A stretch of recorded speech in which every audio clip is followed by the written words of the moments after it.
Good morning, नमस्कार और जोहार। आप सभी का स्वागत है द न्यूज पोस्ट में और मैं हूं आपके साथ सुहाना। खबरों में आगे बढ़ेंगे। आज के झारखंड की तमाम 24 बड़ी खबरें और महत्वपूर्ण खबरों से रूबरू कराएंगे, लेकिन इससे पहले अगर आपने नहीं किया है द न्यूज पोस्ट को सब्सक्राइब, तो सबसे पहले आप हमारे चैनल को सब्सक्राइब करें, बेल आइकन पर क्लिक करना ना भूलें, क्योंकि इससे आपको राज्य भर की तमाम अपडेट मिलती रहेगी।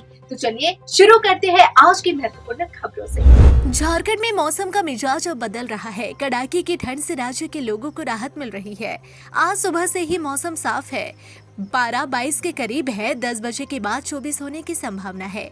हल्की धूप दिन भर रहने की संभावना है। ठीक 5 बजे के बाद वापस से पारा गिरेगा और ठंड बढ़ सकती है। बता दें कि सूर्योदय ठीक 6:30 बजे के करीब हुआ और 5:27 के बाद सूर्यास्त का समय है। ऐसे में हल्की ठंड अभी आने वाले दिनों में रहने की संभावना है, लेकिन जनवरी के बाद ठंड से राहत मिलेगी। वहीं अगर रांची की बात करें तो अधिकतम तापमान 23 रहने की संभावना है। वहीं डाल्टनगंज में रांची से अधिक तापमान रहने का अनुमान है। यह अधिकतम तापमान 25 डिग्री तक रहेगा। दिन भर मौसम साफ रहने का अनुमान है, लेकिन शाम होते ही ठंड बढ़ने की संभावना है। धनबाद में भी तापमान 25 के करीब दिन में रहने की संभावना है। जमशेदपुर में मौसम साफ रहने का अनुमान है। तापमान 26 डिग्री तक जा सकता है। यह मौसम का पूर्वानुमान है। रांची से महाकुंभ जाने के लिए रेलवे ने स्पेशल ट्रेन की शुरुआत कर दी। केंद्रीय रक्षा राज्य मंत्री संजय सेठ और राज्यसभा सांसद दीपक प्रकाश ने रांची रेलवे स्टेशन से टुंडला के लिए महाकुंभ स्पेशल ट्रेन को हरी झंडी दिखाकर रवाना किया। रक्षा राज्य मंत्री ने प्रयागराज जाने वाले श्रद्धालुओं से अपील की कि महाकुंभ में डुबकी लगाने के बाद वे मां गंगा से राज्य के विकास के साथ साथ प्रधानमंत्री नरेंद्र मोदी के और अधिक शक्तिशाली और दीर्घायु होने का आशीर्वाद मांगे। रक्षा राज्य मंत्री ने महाकुंभ के सुखद सहयोग और उत्तर प्रदेश के मुख्यमंत्री के कुशल नेतृत्व की भी सराहना की। महाकुंभ स्पेशल ट्रेन को हरी झंडी दिखाने से पहले रक्षा राज्य मंत्री संजय सेठ ने प्रयागराज जाने वाले श्रद्धालुओं का तिलक लगाकर स्वागत किया। उन्होंने उनसे झारखंड की सुख समृद्धि के लिए भगवान से आशीर्वाद मांगने का भी आग्रह किया। झारखंड के धनबाद जिले में राष्ट्रीय राजमार्ग 19 के बरवा अड्डा, पानागढ़ के निरसा और गोविंदपुर क्षेत्र में मौजूदा फुटपाथ के पुनर्निर्माण और पुनर्वास सहित 2 6 लेन एलिवेटेड फ्लाईओवर के निर्माण के लिए 1130.54 करोड़ रुपए की लागत के साथ स्वीकृति दी गई है। यह परियोजना झारखंड और पश्चिम बंगाल को जोड़ने वाले राष्ट्रीय राजमार्ग का एक हिस्सा है। वर्तमान में संरेखण निरसा और गोविंदपुर के निर्मित क्षेत्रों से गुजर रहा है, जिसमें मौजूदा प्रमुख क्रॉस रोड्स के साथ ग्रेड जंक्शन है, जो निरसा में भीड़भाड़ निर्माण करते हैं। प्रस्तावित ग्रेड अलग संरेखण बाईपास के रूप में कार्य करेगा और इस कॉरिडोर में सुचारू और सुगम यातायात को सुनिश्चित करते हुए भीड़भाड़ को कम करने में मदद करेगा। झारखंड में मुख्यमंत्री मैया सम्मान योजना की 56 लाख लाभुक अब और भी मालामाल होने वाली है। सरकार 2500 रुपए को कैसे 25,000 में बदले, इसे लेकर तैयारी कर रही है। महिलाओं को आर्थिक रूप से मजबूत बनाने की दिशा में दिन रात काम किया जा रहा है। पहले मैया को सम्मान और अब स्वावलंबी बनाने की दिशा में बड़ा कदम उठाया जा सकता है। एक सपना झारखंड के मुख्यमंत्री का है, जिसमें हर घर खुशहाल हो, बेटी का सम्मान हो और वह किसी पर निर्भर न रहे। अब जिस तरह से पहले 1000 और फिर 2500 रुपए देने का वादा किया है, अब सरकार समूह से महिलाओं को जोड़कर उनके इनकम को और बढ़ाने की कोशिश करने वाली है। 2500 रुपए से शुरुआत कर 25,000 तक कैसे महिला पहुंचे, इस पर अब काम किया जा रहा है। यही वजह है कि JSLPS के जरिए महिलाओं को जोड़कर उनके जिंदगी को बदलने की तैयारी है। इसे लेकर मंत्री दीपिका पांडे सिंह ने दावा किया कि झारखंड में एक नजीर के तौर पर मैया योजना है और आने वाले दिनों में बेटी बहन की इनकम और बढ़ेगी। मजदूरी करने के सिलसिले में सऊदी अरब गए डाल्टनगंज के युवक की मौत हो गई। घटना के 48 घंटे से ज्यादा समय बीत जाने के बाद भी उसका शव लाने की दिशा में कोई पहल नहीं हो पाई है। इसे देखते हुए मृतक की पत्नी और परिवार के अन्य सदस्यों ने केंद्र और राज्य सरकार से गुहार लगाई है। बता दें कि डाल्टनगंज के मुस्लिम नगर में रहने वाले 29 वर्षीय सद्दाम हुसैन की 17 जनवरी को सऊदी अरब में मौत हो गई। सोए अवस्था में उन्हें मृत पाया गया। 22 जुलाई 2024 को सद्दाम मजदूरी करने के सिलसिले में सऊदी अरब गया था। सद्दाम की शादी 5 साल पहले हुई थी। उसके 3 छोटे छोटे बच्चे हैं। घटना की सूचना मिलने के बाद से पत्नी समेत अन्य परिजनों का रो रो कर बुरा हाल है। पत्नी का कहना है कि अपने शौहर का अंतिम बार चेहरा देखने की उसे इच्छा है। उनका शव किसी तरह डाल्टनगंज मंगाने का इंतजाम किया जाए। उन्होंने जिला प्रशासन झारखंड के साथ केंद्र सरकार से संबंध में पहल करने की गुहार लगाई है। दुमका के गांधी मैदान में 2 फरवरी को होने वाला झामुमो का 46वां झारखंड दिवस इस वर्ष काफी खास होगा। झामुमो 2024 के विधानसभा चुनाव में लगातार दूसरी बार सत्ता में काबिज होने में सफल हुई है। मुख्यमंत्री हेमंत सोरेन 2 फरवरी को गांधी मैदान में संथाल परगना के लोगों को संबोधित करेंगे। वही कार्यक्रम के दौरान मंच पर कई नए चेहरे भी देखने को मिलेगा। झारखंड मुक्ति मोर्चा के 46वें झारखंड दिवस की तैयारी को लेकर दुमका विधायक बसंत सोरेन की अध्यक्षता में जेएमएम का प्रमंडल स्तरीय बैठक संपन्न हुआ। बैठक में 46वें झारखंड दिवस की तैयारी को लेकर चर्चा की गई। बैठक में अल्पसंख्यक मंत्री हाफिजुल हसन, सांसद नलिन सोरेन, जामा विधायक लुइस मरांडी, शिकारीपाड़ा विधायक आलोक सोरेन, सारठ विधायक चुन्ना सिंह, महेशपुर विधायक स्टीफन मरांडी समेत कई जेएमएम नेता शामिल हुए। सर्द हवा और ठंड के बीच रात भर चलने वाला जेएमएम का झारखंड दिवस में जेएमएम प्रत्येक वर्ष अपनी राजनीतिक तैयारी करता है, जिसमें पार्टी के सभी बड़े नेता के साथ साथ मुख्यमंत्री हेमंत सोरेन और जेएमएम सुप्रीमो शिबू सोरेन का भाषण खास होता है। अपने चहेते नेता को सुनने के लिए संथाल परगना के गांव-गांव से आए लोग रात भर गांधी मैदान में रहते हैं। इस बार जेएमएम का झारखंड दिवस में कई नए चेहरे देखने को मिलेंगे, जिसमें गांधी विधायक सह मुख्यमंत्री हेमंत सोरेन की पत्नी कल्पना सोरेन का संबोधन बेहद खास होगा, क्योंकि पहली बार कल्पना सोरेन का मंच से संबोधन होगा। मौर्य एक्सप्रेस पर पथराव करने वाले युवक को आरपीएफ ने गिरफ्तार कर जेल भेज दिया। मालूम हो कि रांची से गोरखपुर के बीच चलने वाली मौर्य एक्सप्रेस पर पथराव किया गया था। सिल्ली रेलवे ब्रिज के पास हुई इस घटना में यात्रा कर रही एक लड़की को गर्दन में चोट आई थी। इस मामले में आरपीएफ जवानों ने 23 वर्षीय पिंटू मोडी नामक आरोपी को सिल्ली से गिरफ्तार कर लिया। इसके तुरंत बाद उसे जेल भेज दिया गया। आपको बता दें कि रांची से शाम करीब 5 बजे ट्रेन खुली थी। ट्रेन सिल्ली स्टेशन के पास पहुंची ही थी कि अचानक AC 2 बोगी पर बाहर से किसी ने पथराव कर दिया। पत्थर इतनी जोर से लगी कि खिड़की का शीशा टूट गया और अपनी सीट पर बैठी एक युवती चोटिल हो गई। यह देखकर लोगों में हड़कंप मच गया। सिल्ली में स्टॉपेज नहीं होने के चलते ट्रेन को मुरे स्टेशन पर रोक दिया गया। यहाँ पर यात्रियों ने हंगामा शुरू कर दिया। घटना का पता चलने पर चिकित्सकीय टीम को बुलाकर युवती को प्राथमिक उपचार दिया गया। इसके बाद मुरे से आरपीएफ जवानों को फौरन सिल्ली भेजकर आरोपी को पकड़ा गया। प्राथमिकी दर्ज करने के बाद आरोपी को जेल भेज दिया गया है। आरोपी घुमाकर जीवन यापन करता है। कटिहार से झारखंड आ रही कश्ती पलट जाने से एक बड़ा हादसा हो गया। इस हादसे में नाव पर सवार एक छोटे बच्चे सहित 3 लोगों की मौत हो गई है। वहीं 4 लोगों को इलाज के लिए प्राथमिक स्वास्थ्य केंद्र में भर्ती कराया गया, जबकि 7 लोग अब भी लापता बताए जा रहे हैं। नाव पर कुल 17 लोगों के सवार होने की बात सामने आई है। दरअसल पूरी घटना अहमदाबाद थाना क्षेत्र के गदाई दियारा इलाके की है। बताया जा रहा है कि कटिहार के गोलाघाट से सकरी गली जा रही एक डेंगी नाव पर करीब 17 लोग सवार थे। सभी लोग नाव पर सवार होकर सुबह सवेरे खेतों की ओर जा रहे थे, लेकिन ज्यादा सवारी होने के कारण नाव अनियंत्रित होकर बीच मंझधार में पलट गई। नाव पलटने पर नाव पर सवार 11 लोगों ने अपनी जान तैरकर बचा ली, लेकिन इस हादसे में 7 लोग लापता बताए जा रहे हैं। हालांकि स्थानीय गोताखोरों की मदद से लापता 7 लोगों में से एक बच्चा समेत 3 लोगों का शव बाहर निकाल लिया गया। हादसे की एक बड़ी वजह ओवरलोडिंग बताई जा रही है। जमशेदपुर से 30 किलोमीटर दूर पोटका थाना क्षेत्र अंतर्गत हाता रोड स्थित बिजली सब स्टेशन में लूटपाट की घटना हुई है, जहां हथियार के बल पर 2 कर्मियों को रात भर बंधक बनाकर 18 लाख के कॉपर वायर की चोरी कर ली गई। जानकारी के मुताबिक हथियार से लैस होकर 10 की संख्या में अपराधी पहुंचे थे। लूटपाट की इस घटना में बिजली विभाग के कर्मचारियों में डर का माहौल है। घटना के संबंध में रात्रि ड्यूटी पर तैनात SBO सोनू कोंकल और लाइनमैन नयन मॉल ने बताया कि शनिवार रात के 11 बजे जब हाथा फीडर का बिजली किसी कारणवश बंद हुआ तो वे बाहर निकले। उसी वक्त DVC के अंदर पहले से घात लगाकर बैठे अपराधियों ने हथियार के बल पर उसे कमरे में बांध दिया और मोबाइल छीन लिया, जिसके बाद चोरों ने DVC में रखे 5 MVA के ट्रांसफार्मर को गैस कटर से काटकर उसमें से कॉपर क्वाइल की चोरी कर ली। गैस कटर से ट्रांसफार्मर को काटकर कॉपर निकालने में पूरी रात का समय लगा। इस दौरान दोनों कर्मचारी बंधक बने रहे। आपने वो कहावत सुनी होगी कि कभी गाड़ी पर नाव तो कभी नाव पर गाड़ी। अगर इसी सुनी सुनाई कहावत की आंखों देखनी है तो चले आइए पतरातू डैम। झारखंड पर्यटन विकास निगम के अधिकारियों ने पतरातू डैम में चलने वाले 2 क्रूज को प्रयागराज कुंभ भेजने जाने की बात कहकर पतरातू डैम करीब 5 दिन पहले ही निकल लिया था, मगर रविवार तक दोनों क्रूज बड़े बड़े ट्रेलर पर ही लदे दिखे। जब इसकी जानकारी झारखंड पर्यटन निगम के अधिकारियों से ली गई तो उन्होंने बताया कि क्रूज को लदे जाने के बाद ही दोनों ट्रेलर लोड के कारण दब गए। ऐसे में पतरातू डैम से मुख्य सड़क तक पहुंचाने में काफी कठिनाई हो रही है। अब इसे खींचने के लिए क्रेन बुलाए जाने की योजना बनाई जा रही है।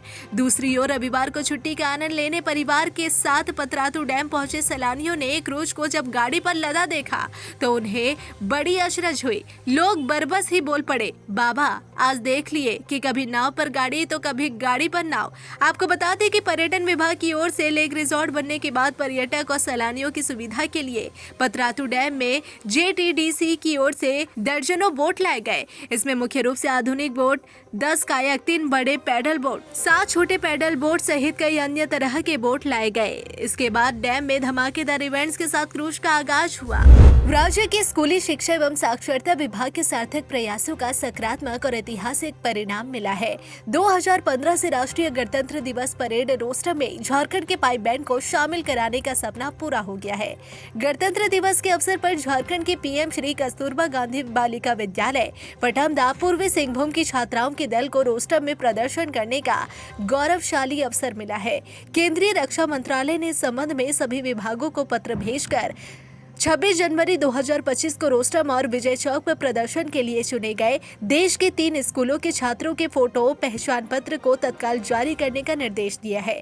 झारखंड के इस गौरवशाली उपलब्धि पर माननीय मुख्यमंत्री हेमंत सोरेन, विभागीय मंत्री रामदास सोरेन, विभागीय सचिव उमाशंकर सिंह, राज्य शिक्षा परियोजना निदेशक शशि रंजन, राज्य कार्यक्रम पदाधिकारी धीर सेन सोरेन समेत कई अन्य पदाधिकारियों ने टीम को बधाई और शुभकामनाएं दी है। गैंगस्टर सुजीत सिन्हा गिरोह के 2 शातिर अपराधियों को रांची पुलिस ने गिरफ्तार कर लिया है। गिरफ्तार दोनों अपराधी पिछले साल ओरमांझी में हुए गोलीबारी में भी शामिल थे। पुलिस ने इस बार सुजीत सिन्हा की पत्नी के भाई डेविल को भी गिरफ्तार कर लिया है। 22 दिसंबर 2024 को रांची के ओरमांझी इलाके में एक बिल्डर के साइट पर हमला करने में शामिल कुख्यात गैंगस्टर सुजीत सिन्हा के रिश्तेदार डेविल सहित 2 को गिरफ्तार कर लिया गया। गिरफ्तार अपराधियों में एक विक्की वर्मा है जो गैंगस्टर सुजीत सिन्हा की पत्नी रिया का भाई है। दूसरे अपराधी को रांची पुलिस ने रायपुर से गिरफ्तार कर लिया। उसका नाम आयुष राज है। दोनों ने मिलकर रांची में एक जमीन कारोबारी के 2 स्टाफ को रंगदारी के लिए गोली मार दी थी। दोनों घटना के बाद से ही फरार चल रहे थे। रांची के ग्रामीण SP सुमित अग्रवाल ने बताया कि टेक्निकल सहयोग से दोनों को गिरफ्तार कर लिया गया है और मांझी में 22 नवंबर को बाइक सवार अपराधियों ने जमीन कारोबारी के कर्मी जावेद अंसारी और आजाद अंसारी को गोली मारकर घायल कर दिया था। इसकी जानकारी मिलने के बाद सिल्ली DSP अनुज उरांव के नेतृत्व में एक टीम का गठन किया गया था। गठित टीम ने जांच की तो पता चला कि गोलीबारी की वारदात को कुख्यात गैंगस्टर सुजीत सिन्हा के गुर्गों ने ही अंजाम दिया है। इसके बाद पुलिस तफ्तीश और गिरोह के सदस्यों की तलाश में जुट गई। पूर्व में इस मामले में 3 अपराधियों को गिरफ्तार कर लिया गया था, जबकि विक्की वर्मा और आयुष राज फरार थे, जिन्हें अब गिरफ्तार कर लिया गया है। रांची समेत राज्य के सभी जिलों में प्याज की आवक बढ़ने के बाद भी इसके दामों में तेजी बनी हुई है। वैसे थोक मंडियों में इसके दाम में कमी की बात कही जा रही है, मगर खुदरा बाजार में कोई ज्यादा फर्क नहीं दिख रहा। खुदरा बाजार में लोग अभी भी 30 से 35 रुपए किलो प्याज खरीदने को विवश है। डेली मार्केट के एक कारोबारी ने बताया कि मंडी में हर जगह से प्याज की आवक है। महाराष्ट्र, गुजरात, राजस्थान और मध्य प्रदेश से भी प्याज आ रहा है। उक्त कारण थोक भाव में काफी नरमी आई है। अगले कुछ महीनों में प्याज की कीमत एक बार फिर से बढ़ने की संभावना है। लगन शुरू हो गया है। ऐसे में प्याज की कीमत में एक बार फिर से इजाफा तय है। बाहर से अत्यधिक मात्रा में प्याज की आवक हो रही है। खरीदारी करने पहुंचे लोगों ने बताया कि बाजार में सब्जी की कीमत में काफी गिरावट है।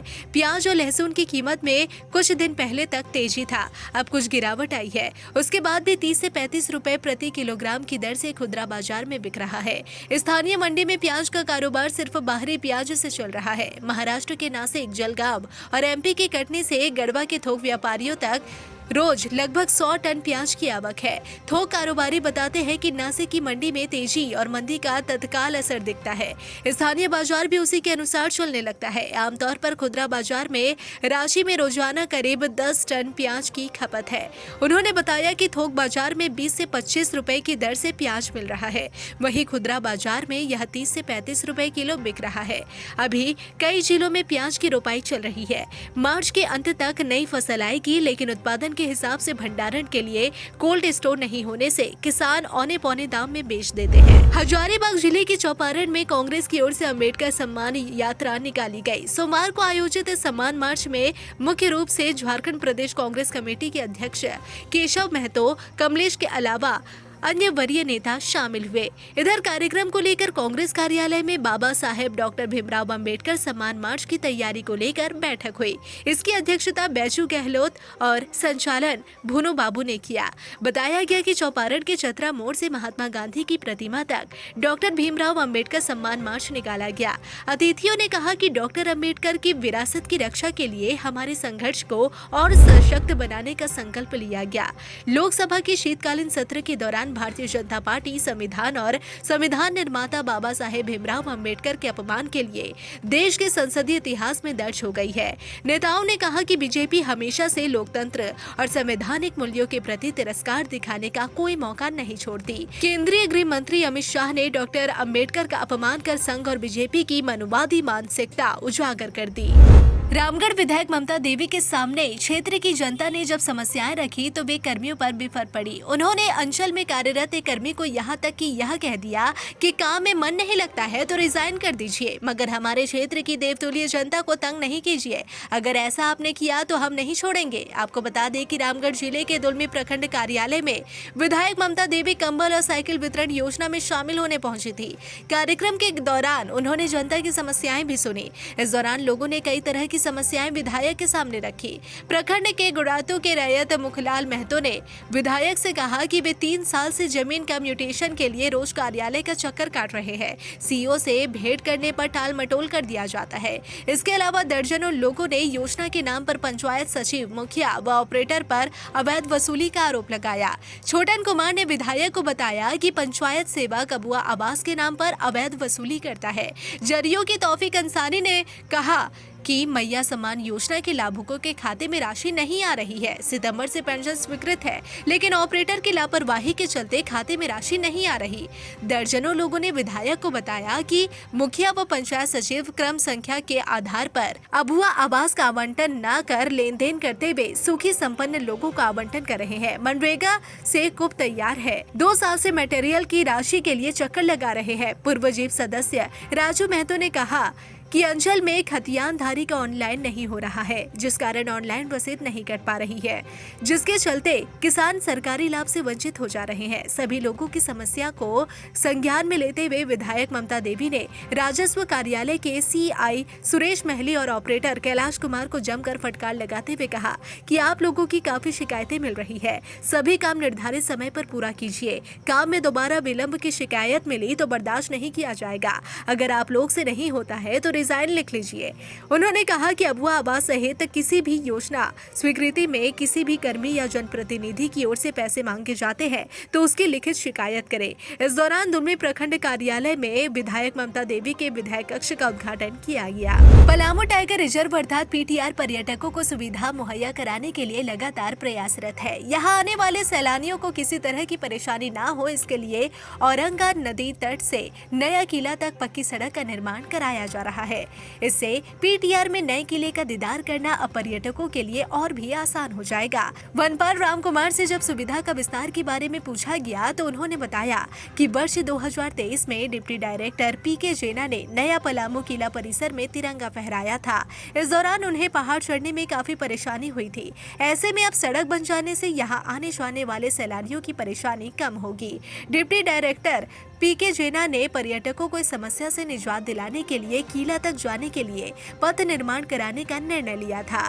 इसी का परिणाम है कि आज औरंगा नदी तट से नया पलामू किला तक पक्की सड़क का निर्माण किया जा रहा है। वनपाल राम कुमार ने बताया कि इस सड़क का निर्माण पूरा होते ही यहां आने वाले पर्यटक अब अपनी गाड़ियों से ही सीधे नया किला तक पहुंच सकते हैं। वाहनों के जरिए पर्यटक काफी आसानी से सीधे नया किला तक जाकर किले के भग्नावशेषों में छिपी प्राचीन अनोखी कलाकृतियों का अवलोकन कर सकेंगे। झारखंड के लातेहार जिले के चंदवा में एक महिला गोलगप्पे खाना इतना महंगा पड़ गया कि उसने कभी सोचा भी नहीं होगा। घटना चंदवा थाना क्षेत्र के बैलगड़ा होटाब ग्राम निवासी जगदीश गोप की पत्नी फुलवाद देवी के साथ हुई। वह सड़क किनारे रुककर गोलगप्पे खा रही थी। इसी दौरान बाइक से दो बदमाश आए और उसका पर्स छीनकर भाग निकले। पर्स में करीब 25,000 रुपए, मोबाइल फोन और अन्य कागजात थे।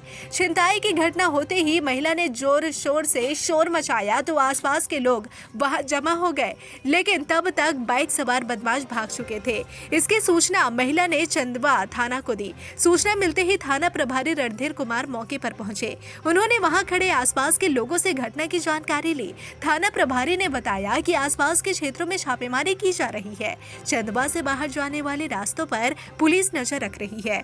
पर्स चोर शीघ्र ही पुलिस की गिरफ्त में होंगे। अब सवाल यह उठता है कि दिन दहाड़े बीच बाजार से एक महिला के पर्स की छिनताई हो जाती है और बदमाश आराम से भाग भी जाते हैं। ऐसे में पुलिस की मुस्तैदी और लोगों की सुरक्षा पर सवाल उठना लाजमी है। लोगों का कहना है कि किसी भी चौराहे पर पुलिस नहीं रहती। ऐसे में बदमाश हर घटना को अंजाम देकर आसानी से निकल जाते हैं। खुद को कोयला कारोबारी बताकर पुनिया के बड़े कारोबारी के बेटे से दोस्ती की। इसके बाद उसे पुनिया से रामगढ़ बुलाया, फिर किडनैप कर 50,000 रुपए खाते से निकलवाए और अगवा कर एक कमरे में बंद कर दिया। साथ ही यह धमकी दी कि जब तक बाप से 50 लाख मांग कर नहीं दोगे तुमको नहीं छोड़ेंगे। पीड़ित युवक को कमरे में बंद कर सभी बदमाश मटन खाने बाहर गए। इतने में कमरे में बंद युवक किसी तरह खिड़की से चिल्लाकर लोगों को जमा किया। हल्ला सुनकर लोगों ने इसकी जानकारी पुलिस को दी। पुलिस की तत्परता से अपहृत युवक बचा लिया गया और इस मामले में 2 आरोपियों को गिरफ्तार कर जेल भेज दिया गया। वैसे सुनने में यह किसी फिल्मी कहानी से कम नहीं है, मगर यह सच्ची घटना झारखंड के रामगढ़ जिले की है। आपको बता दें कि पुलिस ने रामगढ़ थाना के बाजार टांड के समीप एक मकान से अपहृत युवक को बरामद कर लिया। साथ ही इस मामले में 2 बदमाशों को हथियार के साथ पकड़ भी लिया गया। घटना स्थल से पुलिस ने एक स्कॉर्पियो, एक पिस्तौल, 6 गोली, मोबाइल फोन और बेहोशी की सुई के अलावा अन्य आपत्तिजनक चीजें बरामद की है। पुलिस गिरफ्त में आया बदमाशों की पहचान बिहार के पटना जिले के बख्तियारपुर निवासी अमित कुमार और रामगढ़ जिले के कुजू स्थित सांडी निवासी रवीश मुंडा के रूप में की गई है। इसके अलावा अपहृत युवक बिहार के पूर्णिया जिले के एक बड़े व्यवसायी का बेटा धनंजय कुमार है। झारखंड कैडर के IAS अधिकारी राजीव रंजन के बेटे के नाम पर 3 जन्म प्रमाण पत्र जारी होने के मामले पर भाजपा ने उच्च स्तरीय जांच की मांग की है। भाजपा के प्रदेश प्रवक्ता अजय शाह ने इस घटना को झारखंड में व्यापक भ्रष्टाचार का एक चिंताजनक उदाहरण बताया है। शाह ने कहा कि रांची नगर निगम में आम नागरिकों को अपने बच्चों के जन्म प्रमाण पत्र बनवाने के लिए महीनों तक चक्कर लगाने पड़ते हैं। अधिकारियों की लापरवाही के कारण न जाने कितने बच्चों का स्कूल में दाखिला तक नहीं हो पाता। वहीं दूसरी ओर प्रभावशाली अधिकारी अपने रसूख का इस्तेमाल कर नियम कानूनों की धज्जियां उड़ा रहे हैं। उन्होंने यह भी कहा कि यह मामला पासपोर्ट में संशोधन से जुड़ा हुआ है, जिससे यह आंतरिक सुरक्षा के लिहाज से भी गंभीर हो जाता है। यदि नगर निगम इतनी आसानी से फर्जी जन्म प्रमाण पत्र जारी कर देता है तो संभव है कि पहले भी ऐसे कई मामले सामने आए हो। शाह ने मांग की कि इस पूरे प्रकरण में दोषी IAS अधिकारी और नगर निगम के जिम्मेदार अधिकारियों पर फर्जीवाड़े के कानून के तहत मामला दर्ज होना चाहिए। उन्होंने भारतीय दंड संहिता की धारा 336 फर्जीवाड़ा के तहत कार्रवाई की मांग की। युवा आजसू के कई प्रमुख पदाधिकारियों ने सामूहिक रूप से पार्टी से त्यागपत्र दे दिया। इनमें प्रदेश संयोजक गौतम सिंह, रांची जिला सह प्रभारी नीरज वर्मा, नितेश सिंह, रांची महानगर संयोजक अभिषेक शुक्ला, रोहित चौधरी, विशाल यादव सहित सैकड़ों पदाधिकारी शामिल है। इन सभी ने पार्टी सुप्रीमो को अपना इस्तीफा भेज दिया है। प्रेस विज्ञप्ति जारी करते हुए युवा नेता नीरज वर्मा ने कहा कि बीते एक दशक से उन्होंने संघर्ष, सेवा और समर्पण के साथ पार्टी की विचारधारा और सिद्धांतों को आगे बढ़ाने का कार्य किया है, लेकिन हाल के दिनों में पार्टी के भीतर पनपी साजिशों और समर्पित कार्यकर्ताओं की अनदेखी ने उन्हें यह कठोर निर्णय लेने पर विवश कर दिया। उन्होंने कहा कि पार्टी जो कभी युवाओं के नेतृत्व और संघर्ष के लिए जानी जाती थी, अब बाहरी भीतरी अगड़ा पिछड़ा जैसे विद्वेषों में उलझ चुकी है। संगठन के भीतर कुछ चुनिंदा लोगों के द्वारा गुटबाजी को बढ़ावा दिया जा रहा है और आंदोलनकारियों के परिवारों के साथ साजिश के तहत अपमानजनक व्यवहार किया जा रहा है। साल 2025 अफीम तस्करों के लिए आफत बनकर आया है। सालों साल तक केवल अफीम की खेती को बर्बाद करने वाली पुलिस अब अफीम किसानों को सीधे जेल भेज रही है। आलम यह है कि अब अफीम की खेती करने वाले ग्राम प्रधान जेल जा रहे हैं। वहीं अफीम को लेकर जो थानेदार FIR दर्ज नहीं कर रहे, उन पर निलंबन का खतरा मंडरा रहा है। DGP ने अफीम को लेकर FIR नहीं करने वाले थानेदारों को सस्पेंड करने का निर्देश जारी कर दिया है। पिछले 15 दिनों के भीतर अफीम प्रभावित जिलों से 1 दर्जन से ज्यादा अफीम किसानों को गिरफ्तार किया गया है।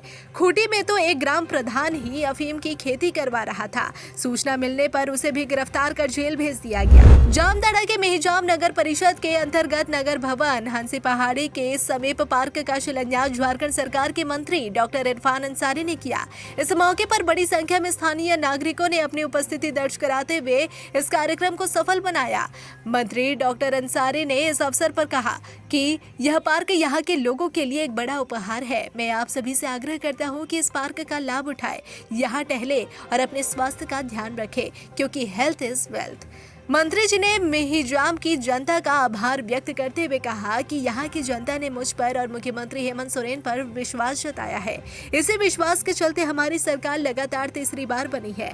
हमारी प्राथमिकता अधिक से अधिक विकास कार्य करना है और इसी दिशा में मेहिजाम को विकास के नए आयामों तक ले जा रहे हैं। मेहिजाम में बड़ी योजनाओं पर काम शुरू हो चुका है।